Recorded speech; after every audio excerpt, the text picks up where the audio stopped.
Doctor Mizanur Rahman Azhari সাহেব তিনি সূরার সাথে সূরার সম্পর্ক নিয়ে এক নজরে কোরআন লিখেছেন। তো আমি তাকে অনুরোধ করব এটা শুধু সূরার ভিতর সীমাবদ্ধ না রেখে উনি যেন আয়াতের তাফসিরও শুরু করেন, যে আয়াতের সাথে আরেক আয়াত, এবং এটা যেন পুরা কোরআন যেন এইভাবে লেখা হয়, এটা আমার ব্যক্তিগতভাবে তার কাছে অনুরোধ থাকবে ইনশাআল্লাহ।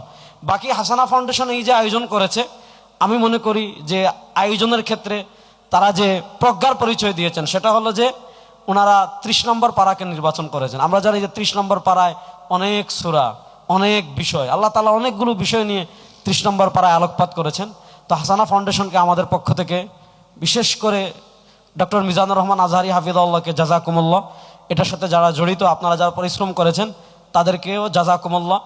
এটা যেন শুধু আমাদের পড়ার ভিতর যেন সীমাবদ্ধ না থাকে। 1 নম্বর আমি তিলাওয়াত করব, অর্থ বুঝবো, অর্থ বুঝে আমল করব, তারপর আমরা বাস্তবায়নের দিকে যাব। আমরা যারা মুসলিম, আমাদের প্রত্যেক সদস্য, আমি আলেম হই, জেনারেল শিক্ষিত হই, আমাদের প্রত্যেকের এই দায়িত্ব, সব জায়গায় আল্লাহর কোরআন বাস্তবায়নের জন্য চেষ্টা করব ইনশাআল্লাহ।